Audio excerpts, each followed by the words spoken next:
Hello! We are live. Give me just a second. Let me get, turn this down a little bit. There we go. Hello! Welcome! Flavor 8, Salami, how are you both doing today? Hello, Banana Man. We got a big day today. We're gonna be doing a tier list. Actually, hang on. Let me do, hang on. I might have to move myself to the other side. Bear with me. I just realized. My face covers the stuff. There we go. We'll do one of these. Okay. Today is our 100 sub special!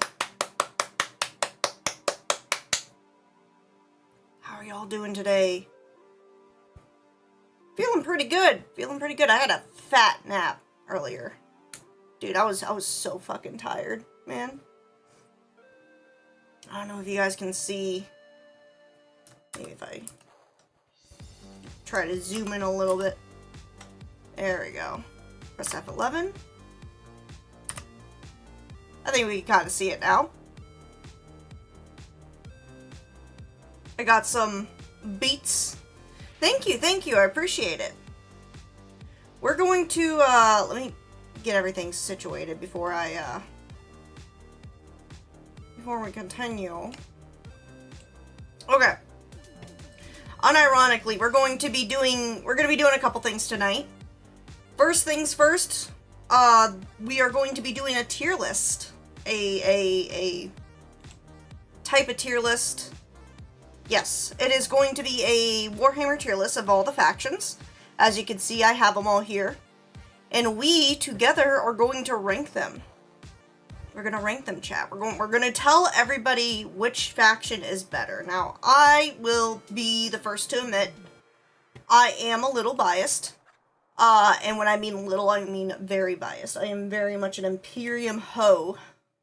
I simp for the Imperium, right? So, we're going to try to do this to the best of our abilities. Are you guys ready for this? Are you need a minute? You get started now. I think we could get started now. Feeling pretty good. First one. Oop. Still got my avatar clicked. First one we're doing is the Inquisition. Inquisition chat. What do you guys think of the Inquisition? What do you guys think of these guys? See, I know the Inquisition are supposed to be, like, a streamer biased? No. Oh, dude, I'm so biased. So, I know a lot of people hate the Inquisition, right? Like, they're like, oh, they're supposed to be, the Catholic Church, but in 60,000 years or some shit like that. I actually think they're kind of cool. I think they're kind of based, even. I know they can, I think they need more power. Yeah, yeah, right. I think they've been, look, I know they do a lot more harm than good, sometimes, maybe. But a part of me thinks that the Imperium was only held together because the Inquisition was so harsh, right? You know, the Gestapo, TBH, yeah. So I do think that, yeah, I agree. I think their methods are a little bit too much, in my opinion. There we go. A little bit too much, in my opinion, but I think it was a necessity to hold the Empire together, right? I mean, like, if I think of it this way, the fucking Empire is like, when Gilliman woke up, the Empire was, like, on the verge of collapse. It was, like, barely hanging on by a thread. And I feel like it would have gone way more south if it wasn't for the Imperium. Although excuse me, for the Inquisition. However, I don't think they, I don't think they deserve a top spot. I think they deserve Enthroned worthy just because they kind of hold shit together. I also think they're kind of cool. Got a thing for witch hunters and crusaders. The only reason the Inquisition is so brutal is because everyone else is tearing down the Imperium consistently. Yeah, like a necessary evil, exactly. I do think they could lighten up a little bit. They could be a little, you know, maybe not be so grouchy. But I think Throne Worthy is good for them, right? Because they do a necessary evil in the name of the greater good. You know, sometimes evil is necessary to maintain a status quo. So Throne Worthy, I think is a good spot for them. Next up, we have the Adeptus Custodes. This is Henry Cavill's main group. It's these guys. Not gonna lie, I think they're kind of basic bitches. I think they are the Mary Sues of the Empire. More so than even the Primarchs, right? Because even the Primarchs had their, like, own internal struggles, even if they weren't, like, physically stoppable. Emotionally, they were stunted in various ways. But, like, I don't know. I find the the Custodes extremely basic bitches. Like, I'm not the only one who thinks that, right? They're just kind of bland. I think they're too strong, even. You know, there's no struggle. And I know that, like, makes them, like, super cool. It's like Superman, basically. But I also think Superman's a basic bitch, right? They had to add kryptonite because Superman was just boring otherwise. They had a girl in their ranks, once they're not cool anymore. I mean, they were never really... I'm gonna get crucified for this. I don't think the Custodes were ever cool. They came off as a bunch of nerds who got overly jacked, and then just, like, I don't know. They just from a narrative standpoint, I think they're kind of basic bitches.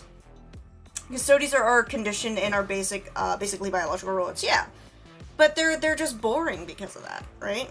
So, I don't think they're bad, though. I don't think they're terrible, so I'm not going to put them in Chaos Guns. I am going to put them in Warp Trash. They could, I feel like if they can make, I think they could pull it out if they make a storyline of, like, maybe find something that, like, even the Custodians can't really fight up against. Like, maybe put a Custodia up against, like, a Demon Primarch. That'd be kind of a cool story. Like, actually give them some challenge.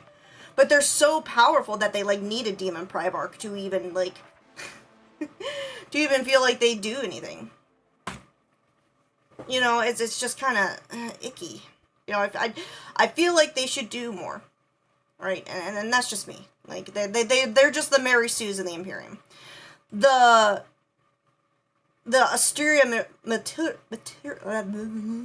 Astra Militarium. Fucking these guys. These are the foot soldiers. I love these guys. These are the baseline humans, the fodder to the slaughter kind of deal. I actually really like hearing stories about these guys because it's like the average Joe that's been conscripted into the army. You know, again, narratively speaking, they need to leave their dad's house. Yeah, basically, they need to go outside and touch grass.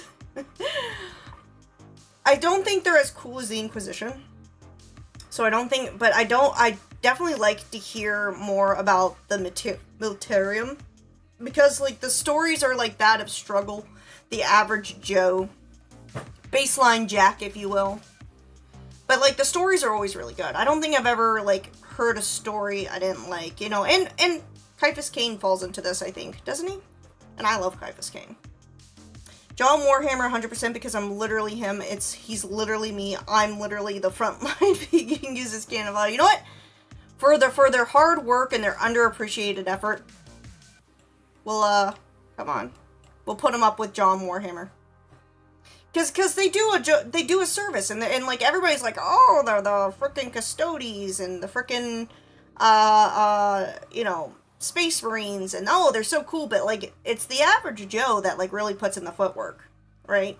Like, the Space Marines just kind of come in, do one thing, and then bolt, but, like, the you know, John Warhammer here, you know, the average man, is what holds down the fort, that keeps the front line strong, right?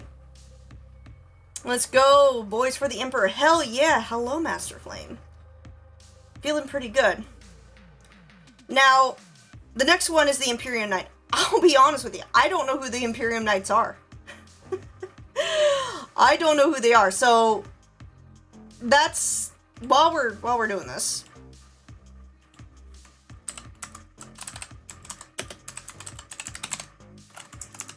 We're gonna look them up because I had no fucking idea. Oh, wait, hold on, they're the mech guys. Okay, I know who these guys are. Never mind.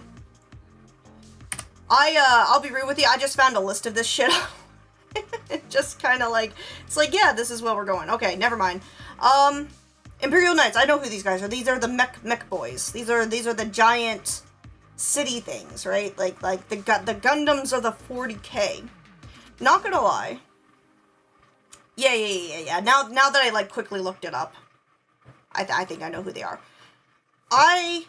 I'm willing to put these guys in the level of John Warhammer, because here's why.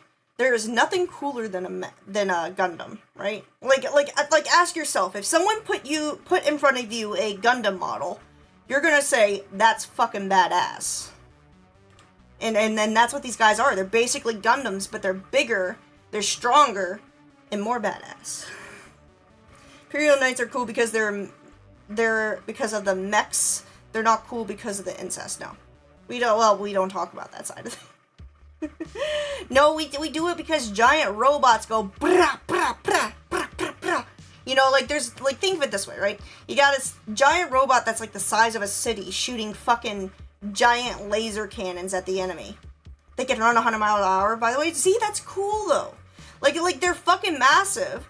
You don't think they could run that fast. You think they're like, oh, they're like shambling. But dude, they're fucking cool. Now, I don't think they're as important as the Militarium, but they're definitely up there. They're definitely above the Inquisition at the very least, because like that's fucking cool. The next one is the Adeptus Mechanicus. I'm gonna be real with you guys. I really dislike these guys. I feel like the Adeptus Mechanicus gets away with way too much shit. I'm gonna put them in the Chaos Cunts because the amount of shit, the amount of heresy they get away with is so obnoxious. I don't know why Gilliman hasn't purged these motherfuckers yet. I mean, I get like, oh, we need their technology, but like, they worship a god that isn't the Emperor. Like, isn't that, like, where's the Inquisition? Where's the Inquisition when, like, the Inquisition will arrest a lady for just, like, sneezing the wrong way because they'll take it as an insult to the Emperor. Yet the fucking Mechanicus can worship the machine god, a completely different entity that we don't know if they are or are not on our side, and we're just assuming that they're good. Like, there's so many questions. Like, why are we letting them get away with half the shit that they fucking get away with? Like, it's so annoying. And not only that, they're the ones who, like, create the servitors.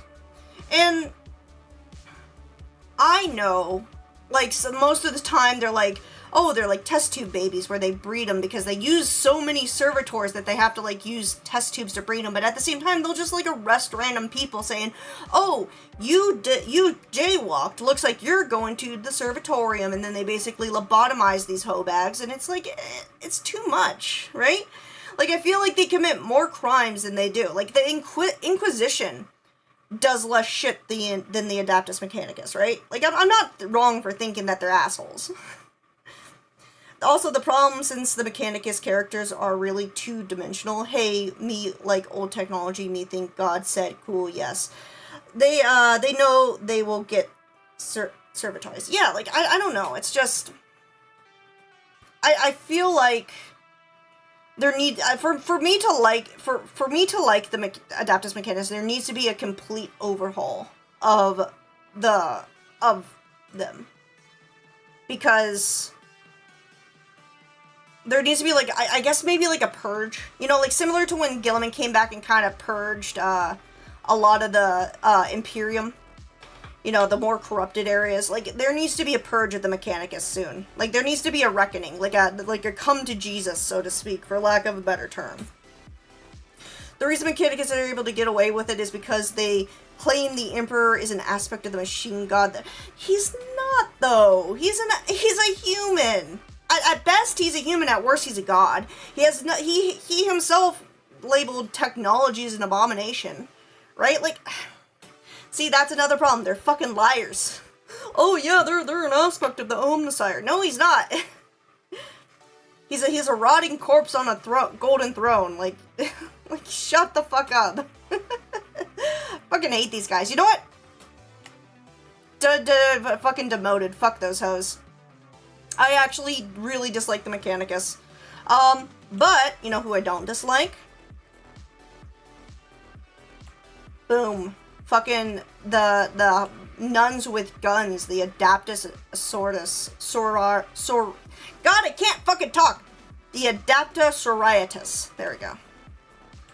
These guys, these ladies, let's be honest. Who here, there's not a single Warhammer fan that does not, that, like, if anybody says, oh, I hate the fucking Adaptus Soriatus, they're liars. They're liars, and they're miserable cunts, and they're tourists who don't, like, realize how fucking cool they are.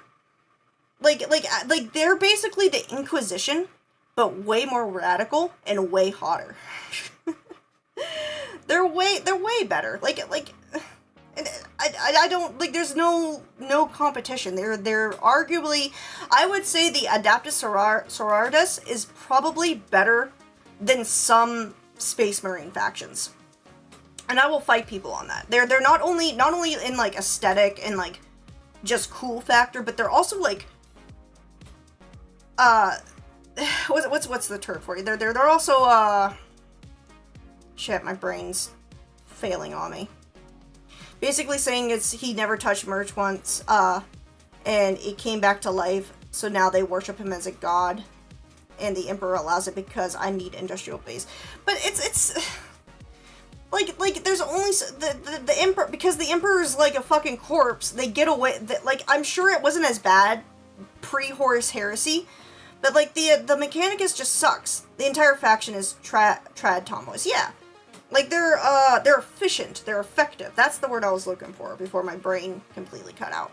They're efficient and effective.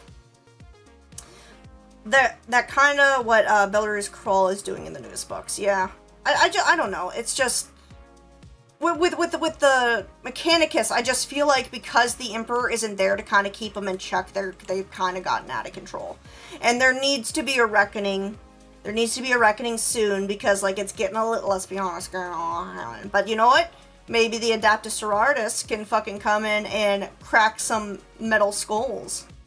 You know, show, you know, real boss bitches. You know, we love the Adaptus Sororitas here, right? Okay, what's next? Black Templars. Okay, so these guys are like the fanaticals of the Astartes world. Now we're getting into Space Marines, right? I like these guys too. I don't think I like them enough to put them in the John Warhammer category, right? But I do think they are slightly cooler than the Inquisition. And here's why.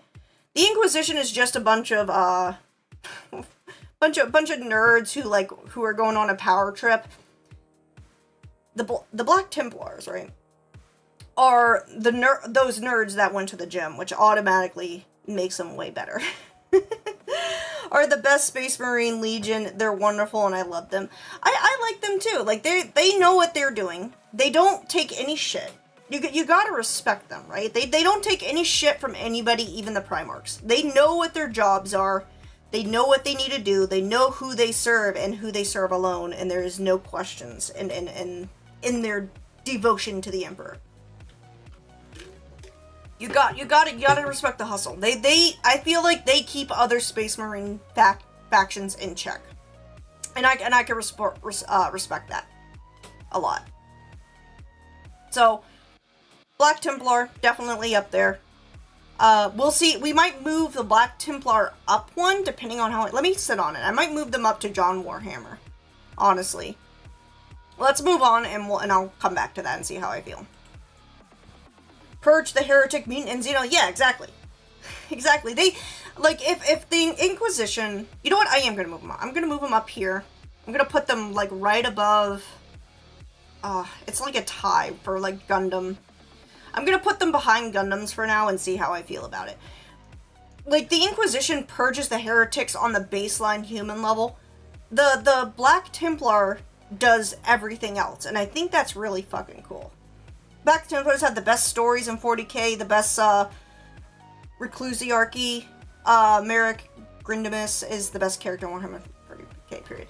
Like, it's, yeah, like, everything, like, I don't think there's a bad, like, every time I hear a lore segment of the Black Templars, it's always them, like, doing some kind of badass crusadery stuff. And again, I got a thing for crusaders. So, crusaders, holy men, respectable gentlemen of the cloth. Or I guess of the armor, I guess is what this one is. So, definitely up there. Definitely better than the Inquisition, for sure. Absolutely. But we might move them up one more if, depending on how I feel, for sure. Blood Angels! Okay. The pretty boys of the Imperium. Again, I know. I think they're overrated a little bit. And it's not that I hate them. It's that they're kind of basic. It's the same with the Custodes. They're kind of basic bitches, right? I think I would put them kind of below Custodes, and I know a lot of people, like, the only thing I think saving the Blood Angels is Dante. Dante is, like, the crown jewel of the Space Marines, right? Like, Dante fucking is like, has enough Chad aura to carry the rest of the Blood Angels, because the rest of the Blood Angels kinda suck, in my opinion. Blood Angels stole the color scheme from the Blood Ravens. Yeah, like, I don't know. I feel like they're just not, like, as a whole, they're not that great. And if it wasn't for Dante, they would probably be even lower. I think because of Dante, I'm gonna put them above the Custodes. I am gonna put them above the Custodes because Dante definitely carries the Legion. But everybody else, I don't even remember if there's anybody else. Like, Dante is a total badass. He's basically served as the leader of the Blood Angels longer than Sanguinius had been. Which is respectable. That's so respectable. Like, that man deserves to die at this point. Like, they need to fucking just let him die. But he's so important, and he's like, and in Sanguinius, it's like, if you die, my faction becomes irrelevant. You can't die, Dante. And he keeps that bastard alive. Dante is ultra depressed? Yeah, I mean, but he has a duty, and he does it well. Like, again, let me put it to you this way. If Dante was real, I would suck his dick.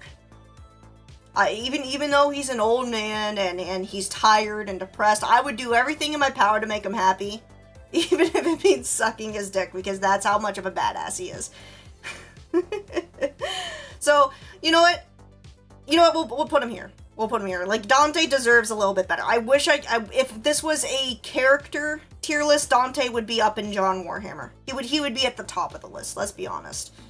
But because he's dragged down by the plebeians of his fucking faction, dude needs a TBH. Yeah, I know, right? Fucking bro deserves fucking retirement. He deserves either death or retirement on some, like, fucking paradise world.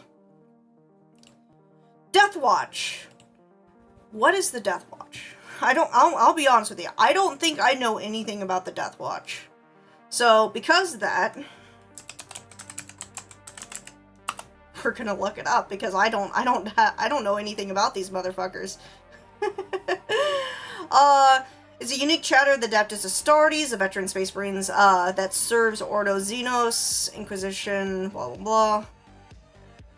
Across they are inhumoral to hostile alien civilizations that threaten. So they basically fight all the aliens. That's kinda, I'm not gonna lie, that's kinda gangster. I think that alone puts them up there, you know? So I feel bad because I don't know about these guys, but the fact that they kill alien scum, I'm gonna put them on throne worthy, and I'm gonna put them above the Inquisition, cause that's cool. Like, you fight the orcs, You fight the Tyranids, you're doing a service to humanity that is completely underappreciated, and I appreciate it. Death Watch Space Marines from every single chapter, and they do badass Black Watch operations against disgusting aliens. They wear hyper shit. And they wear the hyper ship ever. Okay. So they're basically alien hunters. You know what? I will put them...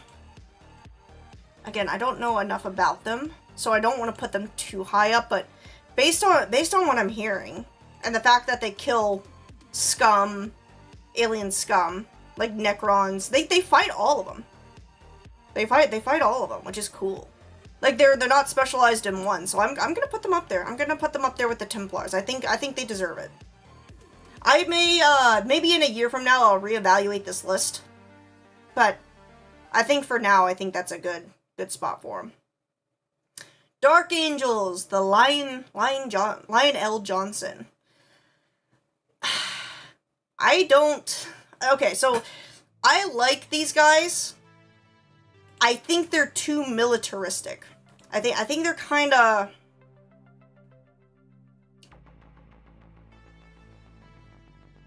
I think they would be cooler if they weren't so uppity. I definitely think they're up there. They're definitely, like, throne-worthy. Because Lionel Johnson's a badass, and they themselves are badasses. Like, they do a really good job, but I don't think they're as cool as the Inquisition. I think they're kind of they're above the Blood Angels for sure, but they're definitely not as high. Yeah, yeah, that's another thing. They're really, they're problematic in that they don't, like, work well with others. And I think that's a side effect of their gene seed, right? That's not really even their fault. But I think because of their nature of, like, we're better than you and everybody else is if you're not a Dark Angel, you're not... Yeah, they're too autistic. If you're not a Dark Angel, you're not worth their time. I feel like that's detrimental, and that's why they're not going up in the John Warhammer section, but I do think they're cool enough. I think they're very organized. I think they are the most effective group out of all of them. And, again, I respect Lionel Johnson, so... yeah, Lionel Johnson. I don't know, is it Lion L. Johnson or Lionel Johnson? Because I've seen it both ways. I don't know. But I don't think they're as good as the Inquisition just because of their attitude problem. But they're definitely better than the Blood Angels. Imperial Fists.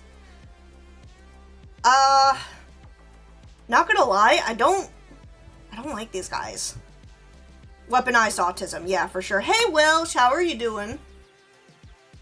Hello, Neil.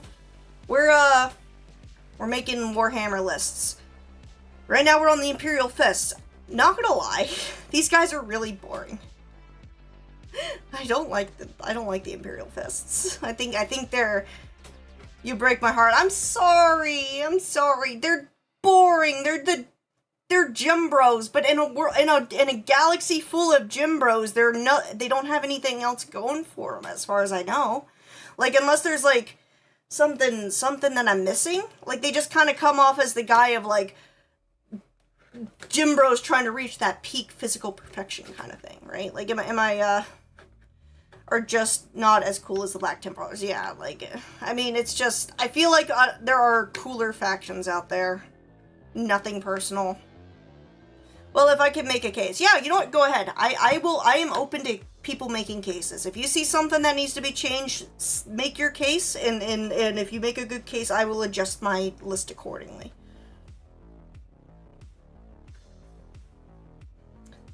That's more Emperor's Children. I mean, like, the Emperor's Children were more, like, aesthetic. Like, these guys were just gym bros, like, at least from my perspective. The Imperial Fists are known to be horribly boring. Their Primarch can literally bore you to death. I mean, Ferrus Manus, right, is their Primarch, if I remember correctly. That's the guy with the metal hands. I don't think he himself is, like... I mean, he himself is a boring character, but he's not, like, bad. They defended the Holy Terror from the heretics. That's true, they did. It's true. Which is more than what the Ultramarines did.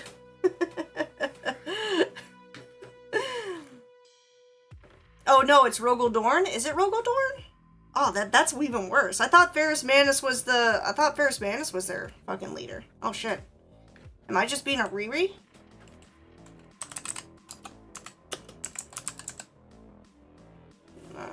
No, it's not. It's not Iron Fist, it's Imperial Imperi. I think I'm getting my factions mixed up.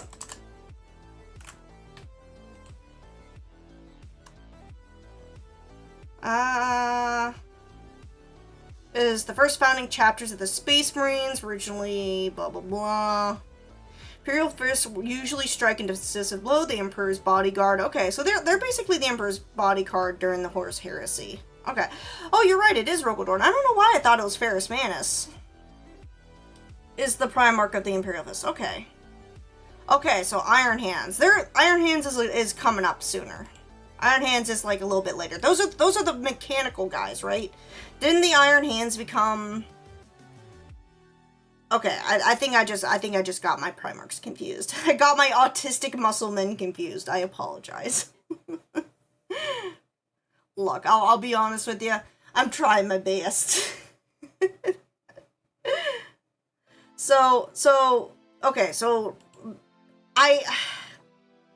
the reason why the Blood Angels are the goats for me is that this is the universe take on a whole. There are 2 wolves inside every man archetype. But they're... Instead of being boring like Dawn, Ferrus Madness is just a giant asshole. Yeah. Yeah, I think the fact that Rogel Dorn is the gene father for the Imperial Fist doesn't help their case. For some reason I was thinking it was Ferrus Manus. Obviously I was wrong, and I apologize. But I think that kind of lowers my perspective on him because I really don't like Rogel Dorn. I think he's the most boring of the Primarchs. Like he's like, I feel like Perturabo, right? Just in comparison, Perturabo is like a lesser Rogel Dorn, but he's interesting. He has like a lot of internal conflict, but Rogel Dorn's like just like never saying anything. Like I don't know. I just don't think he's ever had anything interesting to say. So I think the Imperial Fist, like I think it's a point against him, right? You're way better at memorizing lore than me, Jesus. Dude, I'm already flouncing. I'm getting my Primarchs mixed up. Alright, so, unironically, I think that's a point against them. They're going in the warp trash. Nothing personal, they're just boring. They're just boring. Again, unless you can make a case for them. Is the most quiet, stoic dude. Yeah, but those guys are boring. Blood Angels are consistently dealing with the urge to kill everything. Yeah, so... And need to be better. Love of Sanguinius. They were lost children of the Great Crusade. Okay. Well, like I said, it's just... Okay. And they do have Dante. I love Dante. I've been like reading stuff on him. I just think they themselves are like, they come off as like the pretty boys. But you know what? We'll put them... I think you make a good case. We'll move them up a little bit. We'll move them to Throne Worthy. We'll move them past Lionel Johnson's crew, because I do think Dante, at the very least, Dante carries them, right? They are the founding chapter of the Black Templars. Yeah, but they're not the Black Templars. That's the thing. There's a difference, and I do, and you know what, Neil, I will concede, the Red Thirst. The thing that makes them go crazy does kind of bring in a little extra flavor to the chapter. It does bring a little turmoil to where they're not just boring Mary Sue's. I'll you know what? There you go. Dante deserves better. I do not think they're good enough to be in John Warhammer status, but I will say they are good enough to be in Throne Worthy. I did move them up for you, boo. Okay. What are these? These are the Grey Knights? Who the fucking in charge of the Grey Knights? What do they do again? Let's take a look at the Grey Knights. It's a secret, mysterious chapter of Space Marines tasked with conflicting with dangerous demon entities. Okay. Ada Malachor the Sigillid at the time of the blah blah blah. Okay, so these guys are basically just...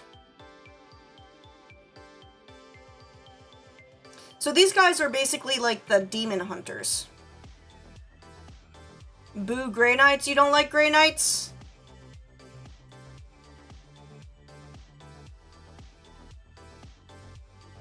The Grey Knights are, hang on. I accidentally, Christ, okay. Grey Knights are the pretentious assholes who are all psychic witches, and they are more autistic and worse than the interpretation of the fucking Inquisition ever. Okay. So it seems like Grey Knights are like, hall monitors of the Imperium, but they try to be spooky and mysterious and pretentious about. Okay, so it seems like it's universally understood that the Grey Knights are not very good. So because of the outcry for damnation, would you put them in the Chaos Cunts or the Female Astartes role? Because I'll be honest with you, I don't think I'm familiar with enough of the Grey Knights to really comment on them. Men in Black 40k universe. Yeah, they're the Will Smith of 40k. Grey Knights are the so I think we'll they're good at the warfare, but they're with their cunts. Okay, we'll put them in the Chaos Cunts then. They could be the little warp goblins as they want. So Chaos Cunts, they killed an entire covenant of sisters of battle so they could bless their weapon. Wait, what? What?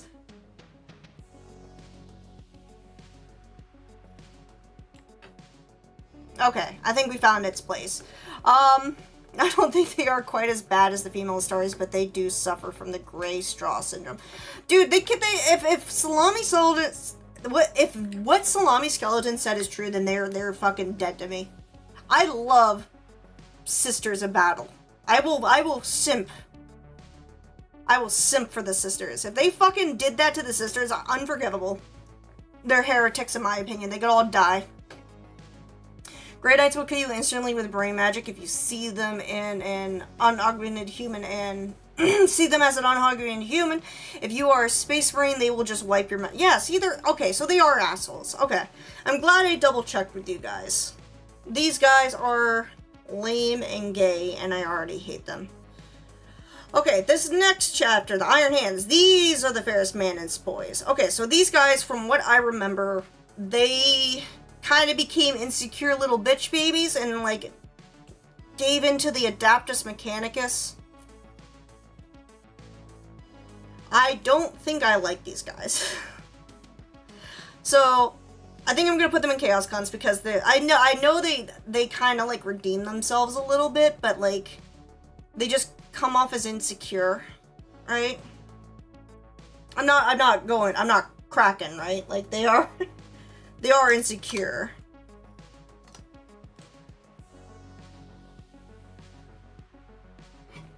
I think this is a good spot for them. I just don't think... I think after Ferris Manus's ultimate demise, I just don't think they had really much to offer other than, like, showing how weak they are.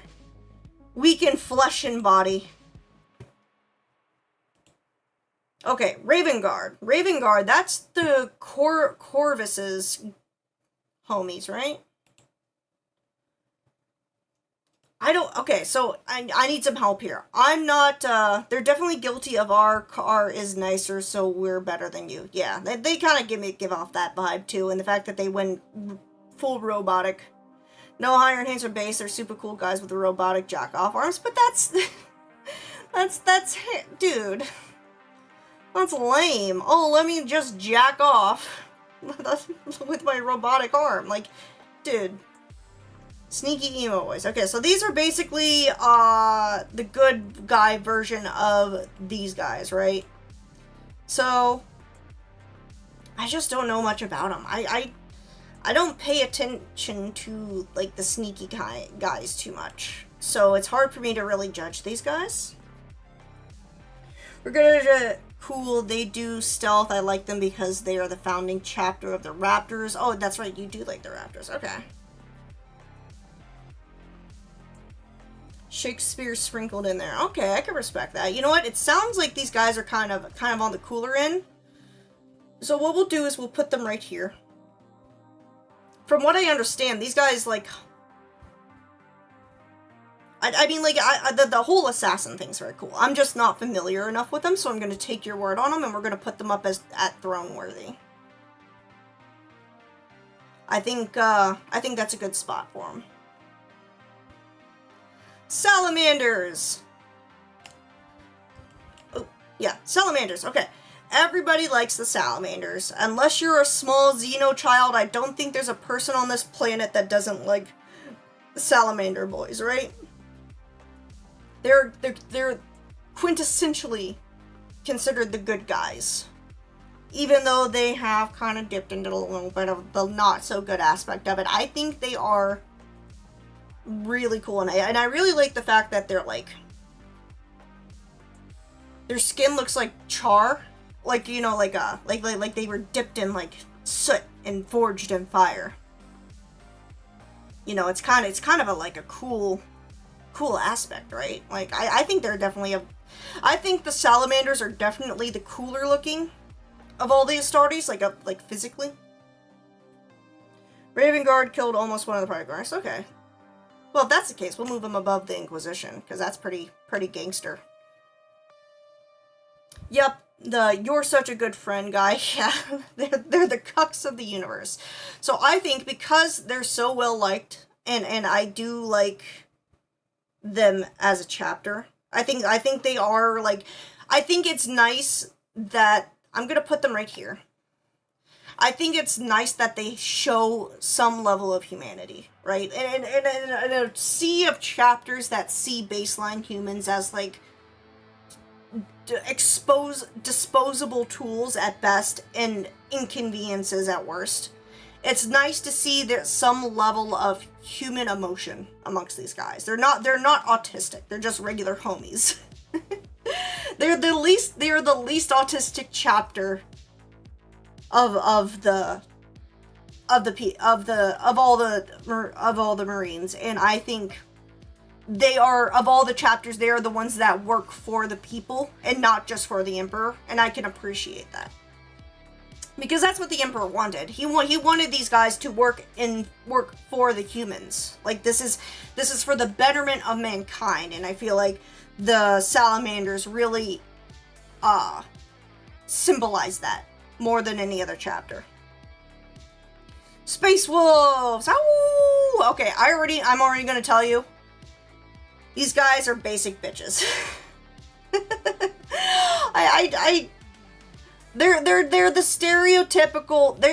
What the Space Wolves are, and what Leman Russ is they're the chapter that was designed to appeal to those nerds that like to say that they're descendants of Vikings, and will have like that mohawk haircut, but are actually like really overweight. And like, and like their understanding of Viking lore comes from the Marvel Cinematic Universe, right? Yeah, and they're furries, so that's kind of gay. That's really fucking gay. Send them to the kennel. Yeah, I don't think they're bad. I just think they're basic. I think they're still slightly better than the Custodes, which is why I'm gonna put them at baseline Jack. They're just bland. They're bland. They're not bad. They're not good. They're literally we're gonna cater to the Viking fanatics, the fat chuds that say I'm a descendant of Vikings. You know who you are. You know the fat redhead neckbeards. That probably, if you go into their house, they'll have like an axe on the wall, but like, and then they'll say it's like, I'm Scandinavian, right? It's like the male equivalent of like when women say I'm part Native American, when a guy says I'm part Viking. It's same, and I think the Space Wolves kind of embody that. Ultramarines. Warhammer does not have too many faction problems where a lot of the factions just don't get enough time and attention. I agree. I feel like all these with the exception of like a couple of these up here, I feel like any factions down here could benefit from like increased screen time, but they're not going to get that because they're not as popular. Speaking of popularity, I'm gonna be honest with you. Ultramarines are my favorite faction. That's because I am deeply in love with Gilliman. he's my number one anime girl. But I will concede that the Ultramarines are the definition of basic bitch. Even more so than the Space Wolves. They are so common, so overplayed. They're usually everybody's first Warhammer army, if you're being honest. John Warhammer because of Titus plus. Dude, okay. Titus earns a spot above, will earn them a spot above the Space Wolves because Titus is kind of a badass. But let's be honest, like, if it wasn't for Gilliman, the Ultramarines would be just boring. If it wasn't for Titus and Gilliman, like, there wouldn't be much to offer. They're basically the administration nerds. That's so boring. And I love them for it. It's like, yes, you could do my taxes. I appreciate you for it. But, like, you know, they won't want to go and do stuff, alright? So I don't know. It's just, I personally think there are better factions, and which sucks because I do think the Ultramarines are my favorite faction, but it's really because of Gilliman. Like, I love Ultramarines because I love Gilliman. So, the White Scars! Rah! Okay. These guys are fucking cool. Let's be real. They ride around on motorcycles and fast cars, and like they're basically, I think these guys are really cool. So I'm gonna put them right here. Actually, you know what? I'm gonna put them, hang on, we're gonna put them right here. I love the fact that these guys are the Hot Wheels kind of guys. They make you go vroom, vroom, vroom, vroom. I would fucking, like, if a White Scar said, hey, bitch, get on the back of my bike, you know damn well I'm going with him. I don't know where he's taking me, but I'm going. It's like, they remind me of, like, a slightly less cooler version of the Hells Angels, but, like, they're not as badass, right? But they're still pretty cool. Yeah, they're Mongolian Space Marines, right? I think, and I guess, like, the bikes are, like, a metaphor for, like, the Mongolian horses of old. But it's still kind of cool. Like, I would love to, like, if there's ever a, like, this is gonna sound stupid, if there was ever, like, a racing mini game inside a Warhammer game, like, I feel like White Scars would be so much more fun, would be the funnest one to play. Obligatory mustache ride joke, yeah. Yeah, you can ride my handlebar, baby. Jekatai Khan is the coolest Primarch. Also, he's a fucking dark elf chick, right? Is he fucking a dark elf chick? That's kind of based. It's kind of based on red pilled, honestly. But I don't think I think Dante kind of carries the Blood Angels more than the White Scars. But I definitely think they're up there. I definitely think they're throne worthy. I really, really like the White Scars. And that's because I have a thing for cars, too. Like, motorcycles, cars, kind of awesome, right? Okay, now, look at this. We're getting into the filthy Chaos and Xenos factions. You know, fuck these guys, right? Well, let's be real. This area is gonna probably be filled up really quickly. Okay. First one, Black Legion. Black Legion, if I remember correctly, are they're the ones who basically, like, they're like the Sons of Horus, right? Or isn't the Black Legion the ones that used to be the Sons of Horus? They're ran by that bitch boy Abaddon.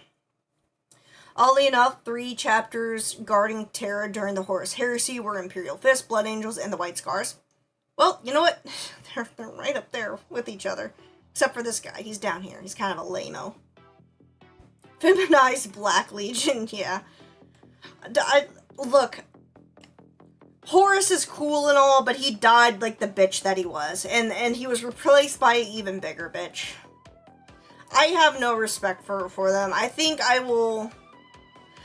the only reason I would ever put them above the Mechanicus is because Horus was objective. I did like the Horus I do like the Horus Heresy. I do think Horus was an interesting character, even if his story was rushed. But but after him, they just kind of became kind of lame. And Abaddon's even worse. He's just I feel like Abaddon's a loser that's trying to overcompensate for shit. You know what? Because Abaddon's such a loser, we're moving him down. Fuck Abaddon, man. Okay. Next one, Alpha Legion. Okay. Alpha Legion, I'm gonna be putting up here.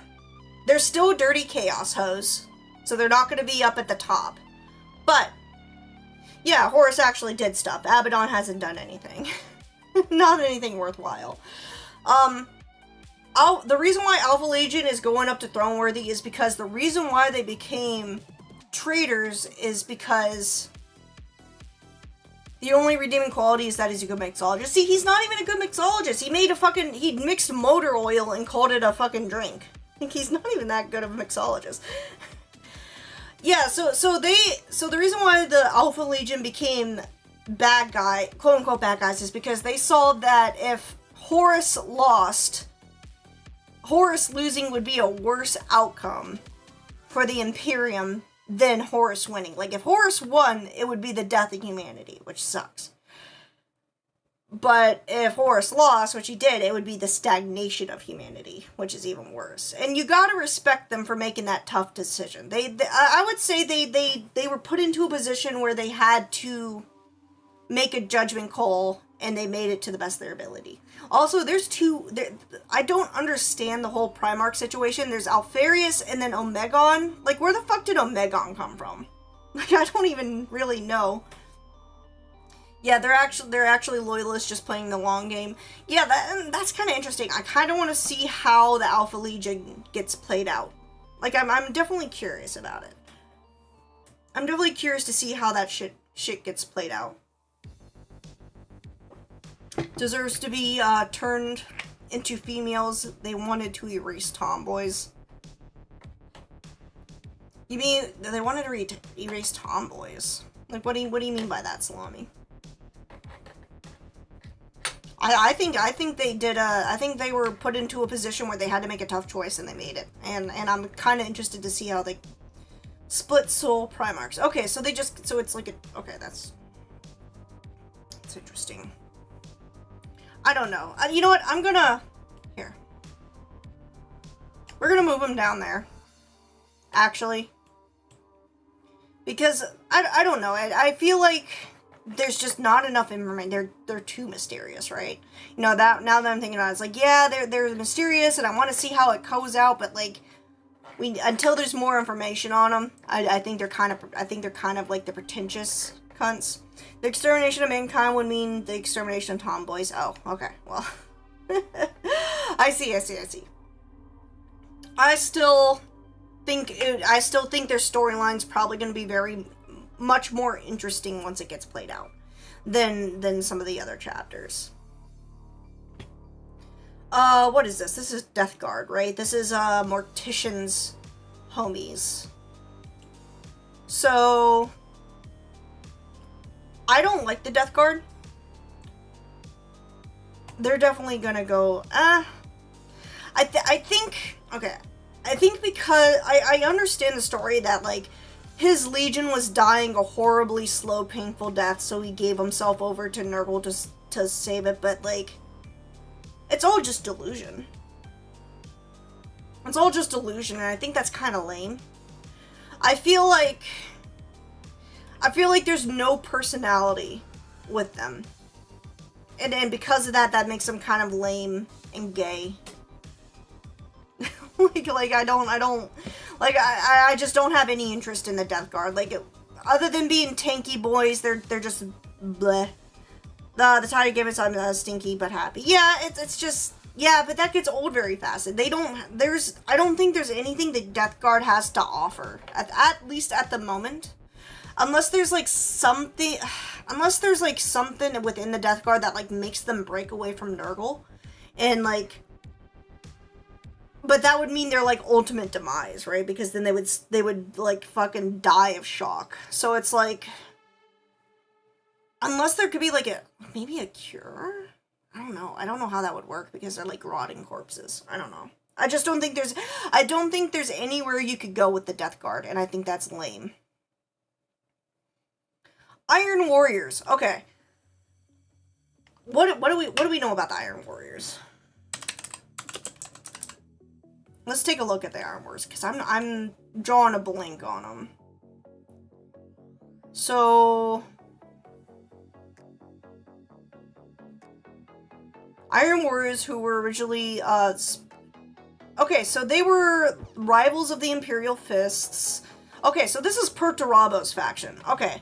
I think Perturabo I think he's better than, I don't think he's great, but I still think he's better than the Death Guard. I think, that's true. They did basically kill, yeah. You know what? We're gonna move him up to Warp Trash, and I don't want to put him too high up, though. Okay, so Perturabo and the Iron Warriors did, in fact, carry the heresy on their backs. Like, after Perturabo fucked off, like, the heresy completely collapsed. But that's the problem. He fucked off. He bailed on them. He's like, you know what? This is fucking gay. This is fucking stupid. I don't want to fucking die here. I'm dipping. And that's bitch-made behavior. That's bitch-made behavior. I think the Iron Warriors are bitch-made because of that. But you're right. They were the most efficient. They did carry the heresy on their backs. I feel like if they stuck with it, they could have probably won. However, they are a bunch of petty spiteful assholes. Yeah, that's another thing. You know what? We're moving them down. Because they're petty spiteful assholes, and their Primarch is also a petty spiteful asshole, they're chaos cunts. We don't... No respect for these hoes. They also invented the demon Kabbalah. Oh yeah, I need to read that book. But I know what you're talking about. He fucked off because Horus, the bald fuck, made the Death Guard lead siege halfway. Okay, still, that's bitch-made behavior. Like, if you're in a war scenario, and the general is saying, hey, I think this is the best move, you just fucking do it. You don't like, no, I'm the better one. I deserve all the credit. Like, fuck off, dude. Like, if you were as good as you thought you were, then Horus would put you above the Death Guard. But he didn't because you're a cunt. Like, right? It's just... I want to say one thing. They invented that because it's... That they are the single worst faction in all of Warhammer, right up there with the fucking Drakkari. Yeah. Horus is wrong. I don't know. It's just... I mean, Horus might have been wrong, but, like, it's still bitch-man behavior. I just think they're bitch-man behavior. I think their ability to fight and organize keeps them from being in the female Astartes faction. But I just don't think they're interesting enough, right? Like, or not that they're interesting enough. I think they're interesting. What I mean is that I think they're just bitches, and I think, like, their Primarch kind of really drags them down. Mortician is worse overall. The Siege, Peter Turbo was winning against Perturabo was winning against Rogaldorn. Yeah, I don't know. I feel like bailing on your homies is kind of bitch bait. I don't know. It's just me. It's just me. I think even if you don't like it, commit to the battle and prove your worth. Don't bail on it, right? Don't bail halfway through. Yeah, he wanted to flex and made... Like, that was stupid of Horus, but, like, still, like, prove your worth. Prove your worth in battle, don't fuck off, right? Okay. Emperor's Children. Okay, I will admit, I have a deep love for the Emperor's Children, not because of what they do, but because their armor is cannonly pink. I love the color of their armor. That said... I think they're the most obnoxious of all these. They're so fucking obnoxious. I think of all the fucking factions, they're like, they irritate me the most, but their armor is so cool. Their armor is so cool. Petulant child that left because Horus wanted his Iron Warriors to be the Lion troops instead of the Siege troops. Yeah. Emperor's children are unironically pedophiles. Yeah, like they're gross. I think they're gross, and because of that, we're gonna put them down here. But I love their armor. I love their armor. Dude, the fact that you could paint them neon and have it be a cannon is fucking cool. They make noise. It makes sense with noise. Yeah, like I love the and Lucius. Yeah, fucking god. If I could make him go lower, I could. Fuck, but I really like the pink armor. So it's like, it breaks my heart, but like from a lore perspective, they're literally the worst chapter. They're so fucking terrible. Like everything they do, they're selfish, they're annoying, they're pretentious, which is like my biggest irritation out of anything. I hate pretentious characters, right?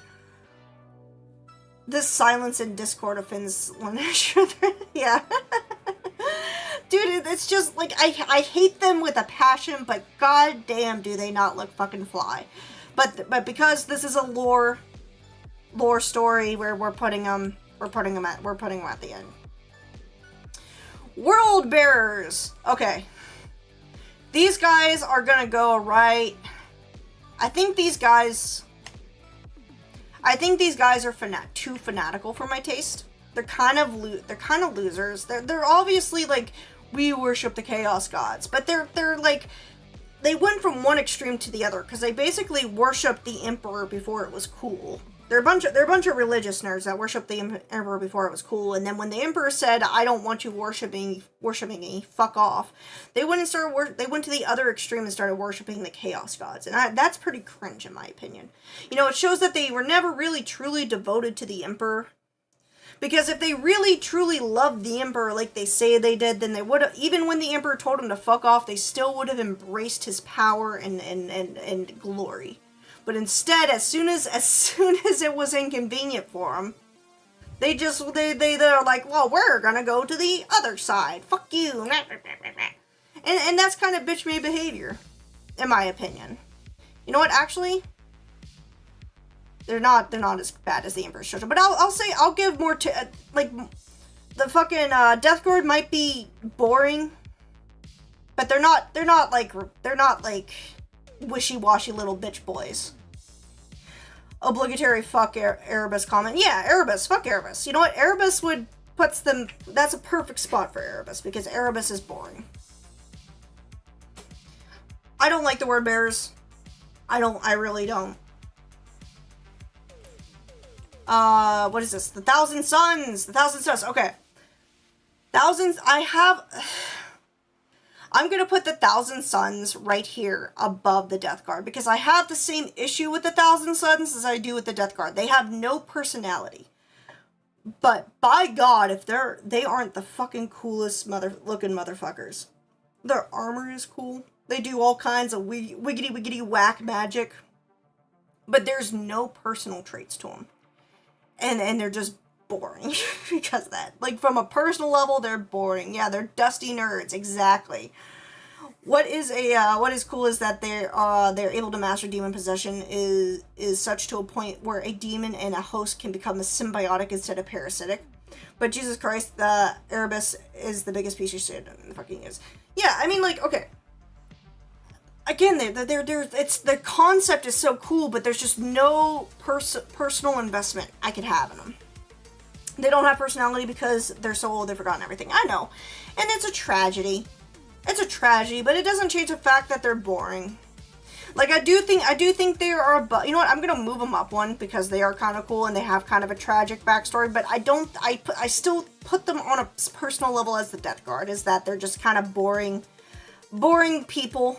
Boring dust particles. And I don't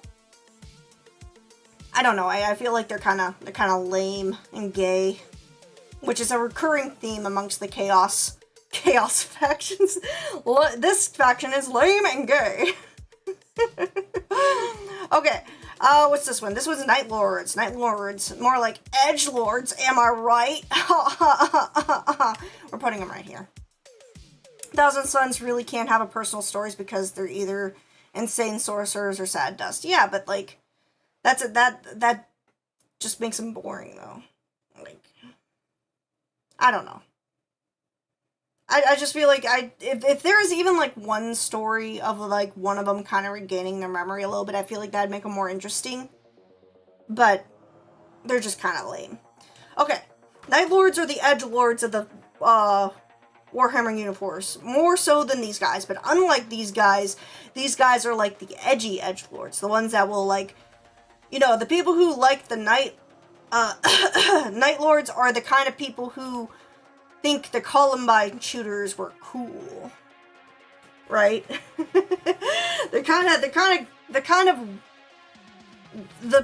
same people who like Night Lords are the same people who listen to, who think Panic at the Disco was an edgy band.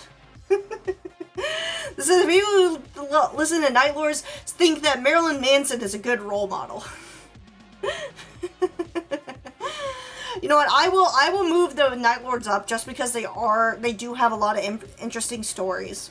Their Primarch, Conrad, was like kind of like an anti-Batman kind of deal, which I think is kind of baller. They also were able, and to give them credit, they were able to take over worlds without actually, you know, exterminating millions of people. They could do it with just killing a handful of them, which is impressive. Now, they did that by skinning them alive on national television, but the point is, you know, the point remains. Night Lord Trilogy is apparently really good. I need to get around to rating it one day. Yeah, same here, but I that's a little bit of a ways for me. I'm going off based on the lore stuff, I know. I will skin a cunt on world television in a few radio stations for jaywalkers. Yeah, they're basically they're basically what they're combinate if Batman was a school shooter is basically the way I would describe them. Okay, World Eaters. World Eaters, same with these guys, but I'm gonna put them like right behind the Death card and right before the World Bearers. Again, really boring, really basic. I think the only cool World Eaters is Karn, right? Like the guy with the little hair bits hanging out. That guy's a badass. I like him. World Eaters are kind of the same themes as Blood Angel. They had the whole nobility savagery trope, so gives them a lot of points for me. They just chose savagery. Yeah. Khorne Berserkers, yeah, like, and I never was really a fan of Khorne. I always thought Khorne was basic as it is, so I will admit that I'm a little bit biased for the World Eaters. I don't know. I am kind of curious to see where the story with Agron is going to end up with the orcs and shit. That's going to be kind of interesting. That might move them up on the list a little bit. Since they're going to get a little bit more screen time and we get to see a little bit more of them. But right now, I think they're a little bit too basic for my taste. Okay. Dark Mechanicum.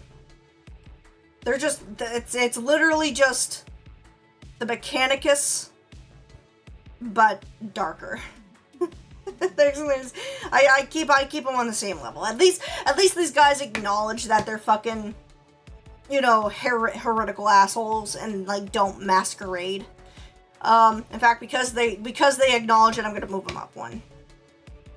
Argon has a really tragic backstory too. I know, but he's so, I don't like him. Like, I don't like him. He's like, I have daddy issues. I was a slave and I have nails in my head. I'm angry all the time. Let me be a mopey little bitch boy. Like, he just comes off as a depressing loser. Just a worse Mechanicus. Yeah, you know what? Actually, yeah, you're right. They are worse than that. They're losers. They're Mechanicus that just lost, right? Okay, now we are in the Xenos faction. Now, I will be 100% honest with you. I know nothing about Xenos. All I have done in my research and like reading is this and like maybe some orcs and Tyranids, right? Like, I don't know anything about the Xenos factions, but we're gonna figure it out together. So these ones are the Harlequins. Now, based on what I do know, and I don't know a lot, the Harlequins are like, they're not bad guys. They're basically in charge of a giant library that has, from what I understand, that like protects all the knowledge, right? But I don't know what they do otherwise. You know what? Let's look it up real quick. Let's see. Harl. Let's look them up and learn a little bit. Harlequin are known in the Aldari lexicon as sorry, my throat's starting to give out. That word can fuck off. They're a distinct subgroup of the Aldari species that belong to no existing factions. So they survived the birth of Slaanesh. Yep, they guard the Black Library. Okay, so that's what they do. And do they do anything else? They're a pretty minor faction. Okay, so they don't have any... I mean, they're cool. I mean, look at this shit. Look at that drip. Holy fuck. That fucking gives them, like, 80 plus points. Like, holy fuck, dude. That's fucking cool. Like, okay, you know what? For the drip alone, we're not gonna, because they're dirty Xenoses, we're not gonna put them high up, but the drip alone puts them at throne worthy. Like, I don't know what they do other than, like, guarding a giant library, because they're a bunch of nerves, but, like, goddamn, that is fire. Like, holy shit, that is so cool. Look at that, even that's pretty cool. Okay, I love the aesthetic. Good luck painting them. Yeah, no, I can't even paint my Tyranids. You think I could paint these guys? Fucking no. No. We're not doing that shit. But because of the drip, they get a higher score. Okay, Aldari. So these are the aliens that are like, from what I understand, these are the good version of the alien. They're like the aliens that resisted like the temptations that created Slaanesh, right? One of the leaders is called a solitaire, which literally means they have to play the role of Slaanesh, which damned the soul when they die. Huh. Solitaires basically don't need to hold back the innate magic power. That's pretty cool. I mean, like, all the more reason to put them up there. Again, I don't think they deserve any higher, but the drip alone. So, because they made Slaanesh, and because they're filthy Xenos, we're putting them in the Chaos Cunts. I don't care what mortal reasons, oh, they're not really bad people. No, all Xenos must be purged. But because they're not bad, right? They're not terrible. They can go above the female Astartes. Unlike their gross, degenerate counterpart, the Durakari, I'm sure I'm pronouncing that wrong. They're gonna go right here, because those motherfuckers worship Slaanesh, and that's degenerate. That's degeneracy. We don't support it. They're not as bad as the Emperor's Children, but they're not fucking far off. You know, like, they're like, all Xenos must be purged. Same with Tyranids. Tyranids, it's a little bit more forgivable because they're just animalistic, right? So they're not so much degenerate as they are just looking for a place to survive. However, they are still gross Xenoses. But because they're just living off of base instinct, I'm gonna put them in the front here. Craft worlds are basically gypsy Amish. Ew! I mean, Amish are pretty gangster, but gypsies? Gross. Space roaches will all be consumed. Yeah, like, fuck these Xenos hoes. Tyranids are gonna be up here a little bit. There's really not much to say about them because they're just animals. But they're still Xenos. So we don't like them. We don't like them here. We don't. Orcs are hellbase. I will put orcs. Orcs are gonna go, they're not gonna be, you know what, I think orcs would be the only they're gonna be down here, but I think they're the only John Warhammer level. And then tell you why, because orcs know what they want, know how to get about it, and all they want to do is fight, and fight, and kill, and pillage, and you know what, that's kind of based. Mork and Orc, awesome. We support them. I think they all deserve to die, but of all the Xenoses, they're the most fun. I would even say they're the most fun faction in all of Warhammer. Their horrifying theory that the states are, the Tyranids are running from something. Yeah, I heard that too. I don't know how true it is. It's just a theory until it happens, but that would be pretty fucking scary. But orcs, man, we love orcs. I would say orc is my favorite Xenos, which is a low bar because all Xenos suck. But orcs are up there. They're entertaining. They're funny. They also fight with Baelai. Like the back and forth between old Baelai is pretty gangster, and the fact that they're going to be going against Agron soon is pretty baller too. Orcs are currently living in a utopia right now. I believe it. Like, they're, like, find yourself an unhappy... The only unhappy orc is one that cannot fight. And that's pretty fucking based, in my opinion. I love the orcs. I think orcs are pretty cool. Tau. Tau are lame. Aren't these, like... They have a lot of cool weapons and shit, but they're kind of lame story-wise. Aren't they like the Tau, like the fish people? How do you fucking spell this shit? Hang on. T-A-U. So it was right. It was T-A-U. I feel like the Tau are just bland. Yeah, they're the blue fish people. I mean, they got cool technology. Fish communists. Yeah, the fact that they're fish communists, like, that fucking knocks them down a peg. So I think I'm going to put them... I don't think they're as bad as... I think I'm going to put them right here. They're not as bad as these guys, but they're not great either. I think they're just lame, in my opinion. They don't have anything of interest. They're cow people and they're communist and got sissy hypnosis everything. Yeah, that's lame. That's boring. Cybernetically enhance and pretend that they have magic powers. Yeah, so see, they're losers. They don't have actual warp powers. So they have to, like, pretend that they do, right?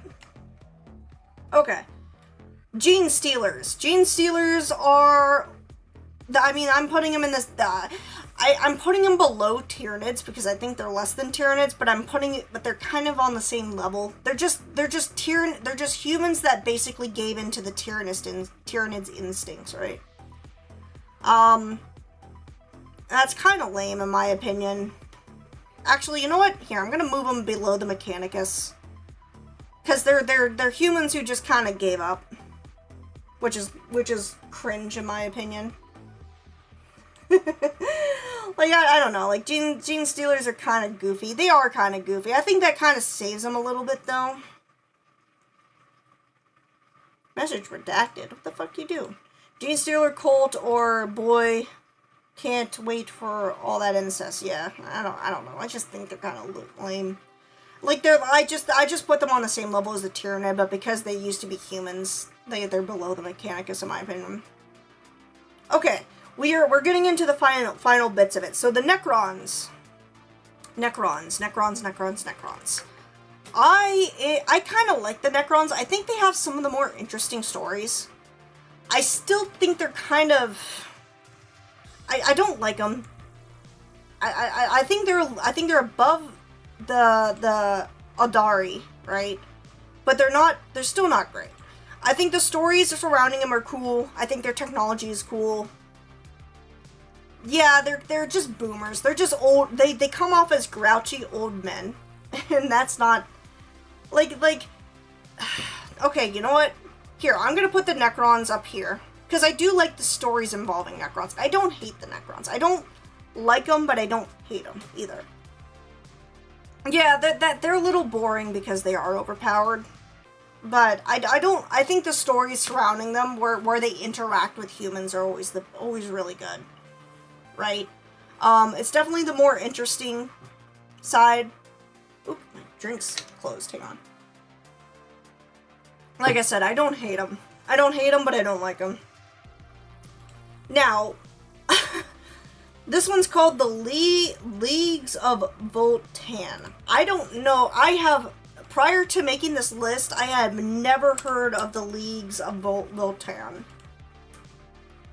I have no fucking idea who these guys are. They're collective confederations of species, but powerfully built abhuman clones to refer themselves as kin. So what? So are these like okay? So there's space dwarves.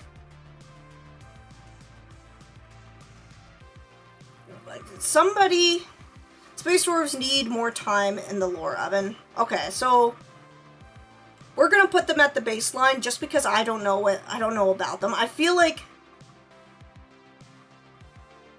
remind them to breathe. Yeah, yeah. That would be a funny prank to pull on a Necron. But I'm gonna put the space dwarves over here. I don't know enough about them, and I don't think there's enough lore on them. They're not actually aliens, they're just midget humans. Oh, okay. So wait, why was it in the, like... Why were they in the Xenos section, then, when I looked them up?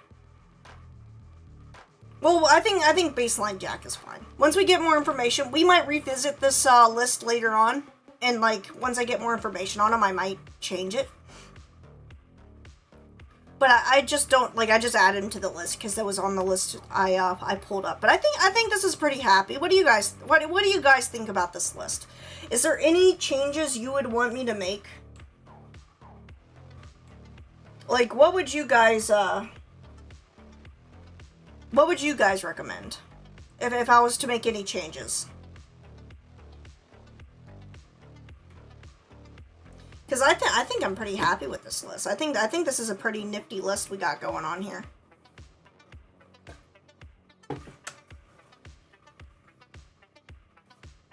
Because they lead an AI corp, several of them, in fact, really. Gets my seal of approval? Okay. It's your list, not mine. I mean, you know, it's our list. Our. But I think I am happy with it. I'm gonna download the image. Cool. I'll post this in the server. I think we got a pretty good pretty good thing going. Pretty happy with this. This was a lot of fun. I'm so glad we got to do this. Let's see, what time is it? We still have a lot of time. So what we're gonna be doing next is we're going to be looking up conspiracy theories, which is something I'm really looking forward to. We're just gonna go to, like, Wikipedia and look up a bunch of random conspiracy theories. Well, gotta dip, talk to you later. Okay, you have a good night, Neil. Wizards 101 comes right up.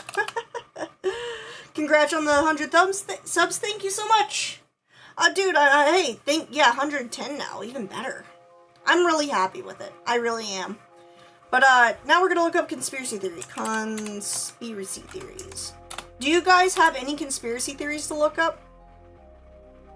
What would you guys, let's see if we can't find ourselves a good conspiracy theory to read about. I think we could read about 2 or 3 before I head off to sleep. Let's see. I'm taking recommendations, so if I don't find something soon... Not sure. Group of Satan worshipping elites.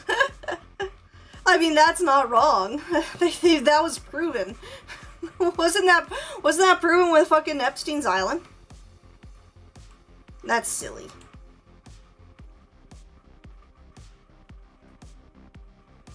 Let's see. I think we can do...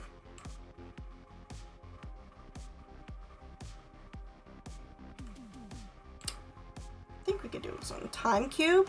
Time cube? What's a time cube? I don't think I've ever heard of that one before. Time cube, Wikipedia. Thank you, Salami. I think I found it, though. TimeCube was a pseudo-scientific personal web page set up in 1997 by Otis Eugene Ray. It was a self-published outlet for Ray's theory of everything, also called TimeCube, which claims that all modern scientists are participating in a worldwide conspiracy to omit his theory, which posits that each day actually consists of 4 days occurring simultaneously. Okay. Hollow Earth theory? Okay, we'll do Hollow Earth theory after we do TimeCube theory. Here, we'll pull it up. We're gonna look up at the TimeCube one for a bit. We're gonna read a little bit about it because I've never heard of this one. I'm kind of curious. So, consists of 4 days occurring simultaneously. Ray described himself as the wisest man on Earth. Fucking Christ. What a loser. I'm the wisest man on Earth. I know everything. Look, if you have to say you know everything, the chances are you know nothing. But, we'll keep reading. So, describes himself as the wisest man on Earth and a godlike being with superior intelligence who has absolute evidence and proof. Okay, so right off the bat, this guy comes off as a actually I knew everything kind of guy. Actually here, real quick, I'm gonna scoop my booty over here, right, and then zoom down a little bit. There we go. Okay, so this Ray guy is kind of comes off as a loser. Personal website conspiracy page. Is it? Oh, it's inactive. Damn it. I wonder if we could get the Wayback Machine on it. I wonder if I could get like if I could find like the name of the website, I'll try like the Wayback Machine and see if I can't pull it up. Ray asserts repeatedly and vigorously that the academic world had not taken the TimeCube seriously. No shit, dude. When you claim yourself godlike, the academic world ain't gonna take you seriously.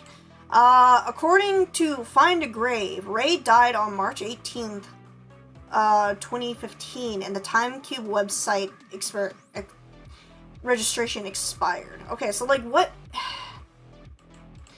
Is there a way I get, like, okay.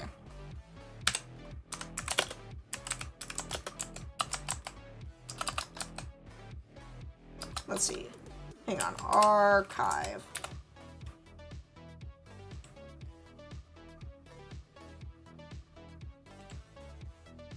Let's take a look. Okay. Proving human stupidity. TimeCube, Genosis, and the challenge of radical cosmology.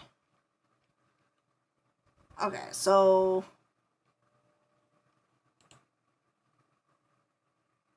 Okay. Let's keep reading the Wikipedia page, and then we'll see if we can't find some information on it.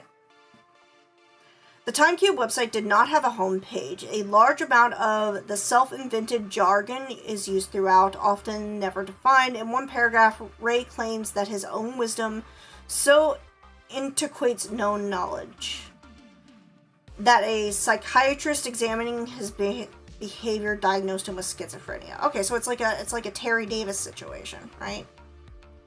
I mean, we stand Terry Davis, so I'm gonna keep myself an open mind. TimeCube concept. Ray's personal model of reality, called TimeCube, states that all modern physics and education is wrong, and argues that, among many other things, Greenwich time is a global conspiracy theory. He uses various graphs along with pictures of himself that purport to show how each day really is separate 4 days. Sun up, midday, sundown, midnight. Formerly morning, early afternoon, late afternoon, and evening. Occurring simultaneously. So this is his like little...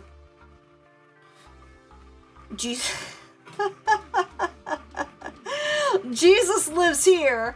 The Clintons live here.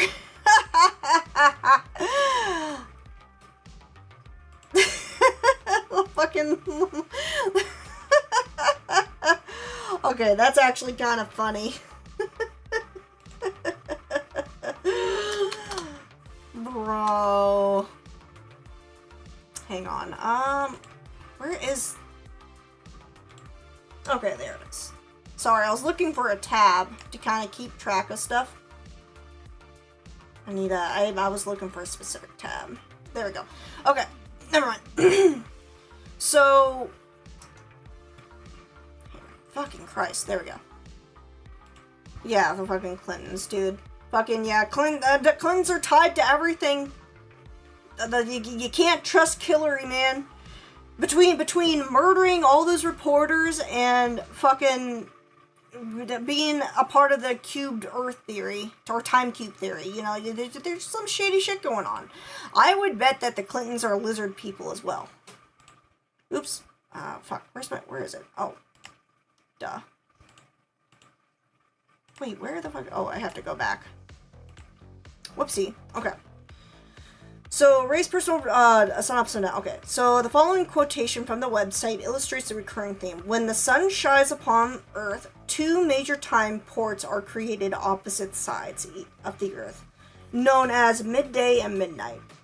Where the two major time forces join, synergy creates two new mirror time points we recognize as sunup and sundown. The four... What the fuck is that word? Equidistant. I like to order a suicide. Yeah. I like to. Yeah. Hello, Hillary. I need to be killed in a way that like makes it seem like I'm murdered. Equidistant time points can be considered as time squared imprinted upon... Dude, this fucking math. Imprinted upon the circle of the Earth in a single rotation of the Earth's sphere. Each time corner point rotates through three corner time points, creating 16 corners. Fuck, dude, these numbers can fuck off, okay? Ray offered $1,000 and $10,000 to prove any of his reviews wrong. I mean, did anybody take him up on that offer? I'm not reading this. There's too many numbers. It's fucking with my head. I feel like if I knew about this, I could have fucking taken that up. Ray spoke about the time cube at a Massachusetts Institute of Technology in January 2002 as a part of a student-organized extracurricular event during the independent activities period. He repeated his $10,000 offer for the professors to disprove his notions at the event. None attempted it. Oh, that's interesting. That would have been an easy 10K in my opinion. John C. Dorvick wrote in a PC magazine that metasites that track crackpot sites often say this is the #1 nutty site. He also characterized the site's content as an endless blather. When asked by Martin Sargent in 2003 how he felt of internet celebrity, Ray stated that he was not in a position that he wanted, but something he felt he had to do, as he was no writer or speaker understands the time cube. Okay. So basically, this schizophrenic guy seemed to believe that multiple realities were happening at the same time. The reason no one attempted it is because we would prove him right. The time cube is real. Reality is a lie. The time cube is real. You know what? I think it's time we embrace cubism. Time cubism. I kind of want to find his like website. I kind of want to see. I wonder if I can like. Okay, so here's. If I could get the name of his website, I could use the Wayback Machine to find it. Oh, fucking, of course, Tumblr. Ew. Get off that nonsense. Gross.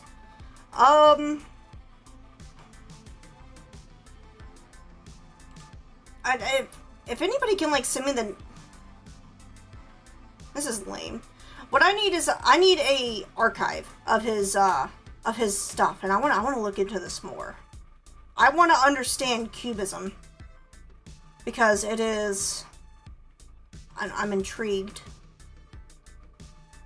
Truth note, Earth has 1 day even if it stood still, and 4 days in one rotation.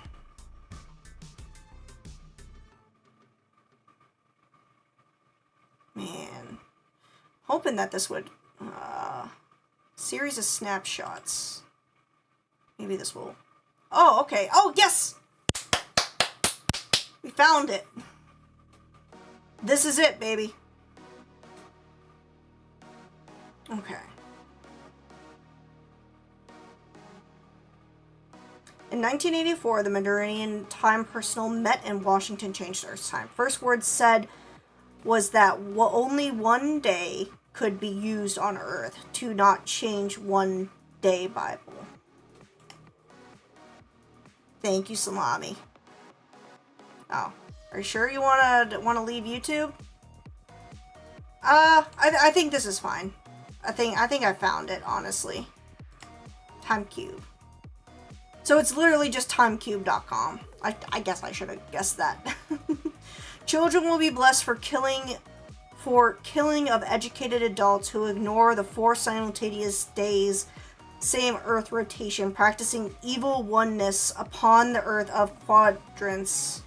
So this is definitely the words of a schizophrenic man. His there's no coherency with his speech. Belly button logic works. Lol. Got a little gif there. I'm gonna save this because I might look into this later. I'm kind of interested in it. I feel like this could be a really big rabbit hole that would be really interesting to look into long term. The only official site for Gene Ray /TimeCube. Need help? Donate to TimeCube /Gene Ray PayPal. I am a knower of four corner simultaneous 24-hour days that occur within a single 4-corner rotation of the Earth. So here's my question. It seems like he believes the Earth is round, but there's corners to it. Is it like just quadrants, or is it like God guys for queers? Canons. 4-day cube brain as oneist. Yeah.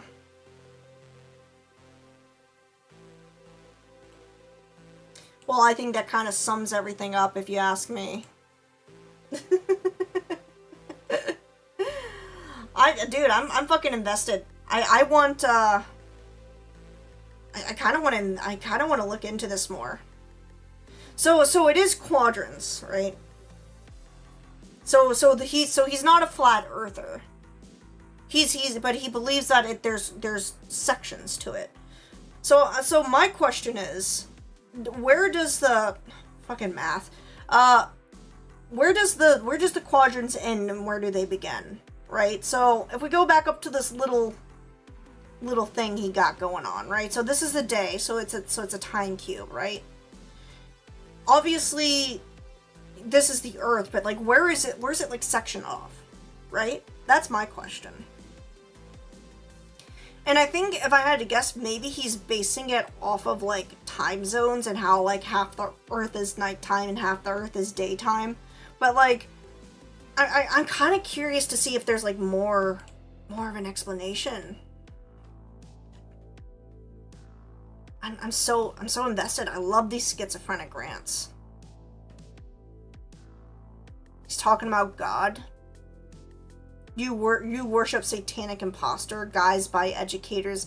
So he seems to have a hatred of educators, and like the cubic army of 4 days. I think we should join the cubic army of 4 days. Ray Jean is our Lord and Savior.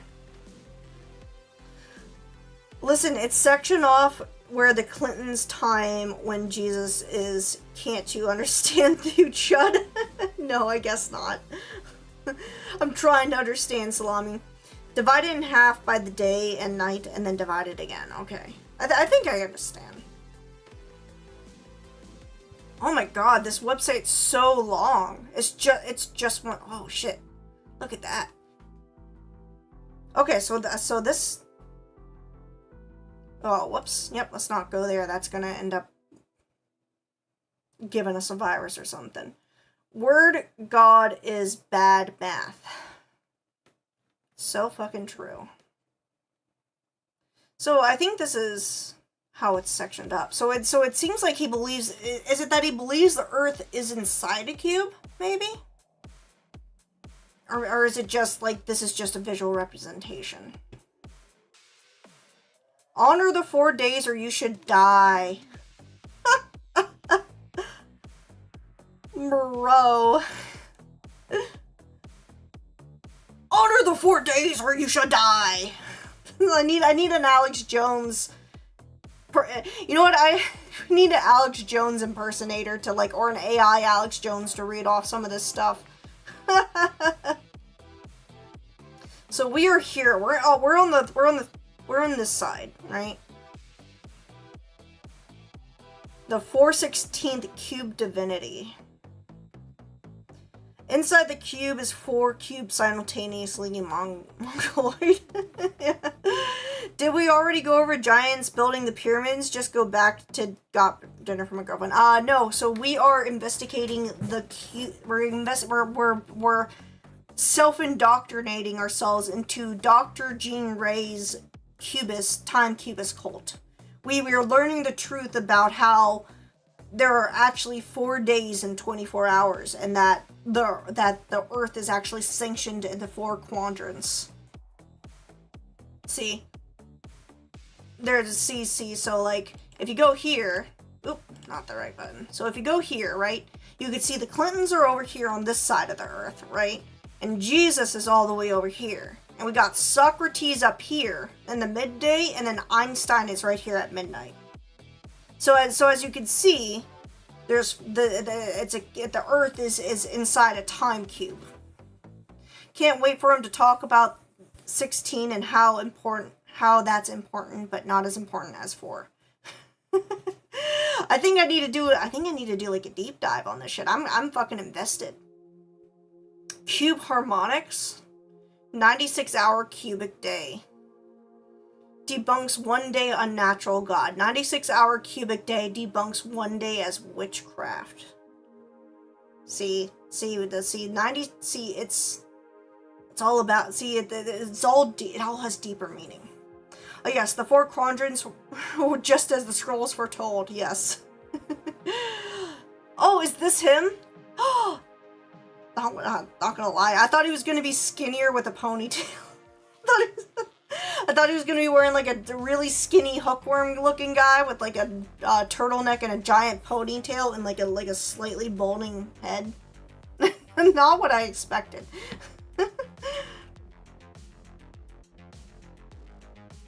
Bro. Wikipedia claimed that the time cube is non-science.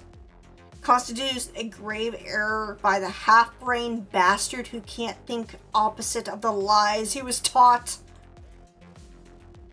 Okay, dude, there's so much here.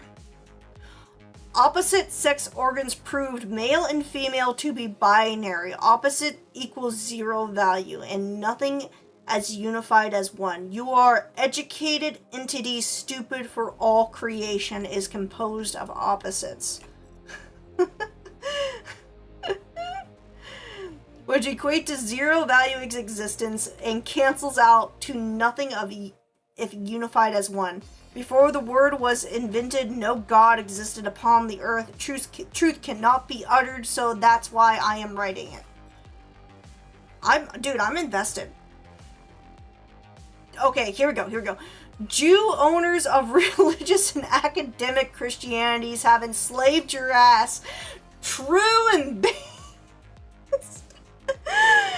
And you are too stupid to know you are a slave. to plunder the profiteers of Earth's cubic nature.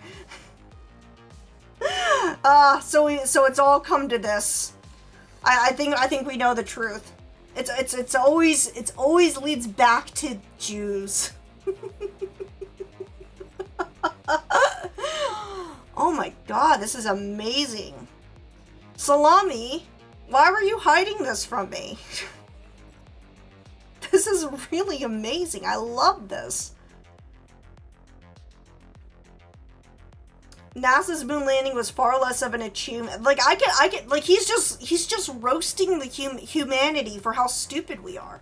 And we are stupid. And Ray Jean is gonna be the one who shows us the way. Like, he's clearly the superior knowledge, has superior knowledge to us baseline humans. And he is gonna show us the way to the truth of Qism. I was hiding it, I wasn't hiding it, you just didn't ask. Well, you know what, I'm glad you shared it with me, thank you. I'm gonna investigate this more. This is our king, by the way. But I'm gonna investigate this more. I kind of want to read up on this, like, actually take time and kind of, like, read about this guy. Because I think there's, like, I want to know more about the deeper meaning. Because, like, if I just focus on this, I will be here all night. And I kind of want to do the Hollow Earth theory. Because I think it's a very fun theory. Hang on. Oh, shit. Hang on. Fuck.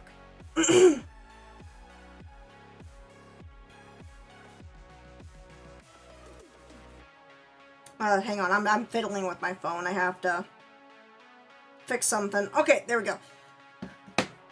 So we're gonna move on to Hollow Earth theory, but I'm gonna save this. I'm gonna save this and move it over here. And I'm going to we're gonna learn. I'm gonna look into that a bit more. I think that's gonna be a lot of fun. But now I do want to, like, look at the Hollow Earth theory. This is a classic conspiracy. I am very familiar with the Hollow Earth theory. I think it's based in Red Pill, in my humble opinion. Basically, it's the belief that our Earth is just a hollow shell. And it's lovely. And, like, inside of Earth is like ancient civilization. It's like Atlantis. Like, have you ever seen the movie Atlantis? Same. So, Hollow Earth is an obsolete concept proposing that the Earth is entirely hollow and contains a substantial interior space. Ancient Aliens even had a few episodes on it too. True. That's because it's based in red pill theory. We you know that's where that's where Hitler went after World War II. He moved to his secret base in Antarctica that leads directly down into the Hollow Earth, where he now builds his society, his Aryan society. It's a substantial interior space, notably suggested by Edmund Halley in the late 17th century. The notion was disproven first tentatively by Pierre Bolger, who's a hater, by the way, in 1740, and then definitively by Charles Hutton, also a hater, on his that name can fuck right off, around oh Christ. God damn it. Around 1774. No, Hitler came from the Hollow Earth because he's an aesthetic lizard man. True. Well, that's why he had to return to it at the end of World War II. His work was done. Wasn't there a guy who flew into Indy and said there was like an entire forest under Antarctica, and it was a pilot from World War II? I think I know what you're talking about.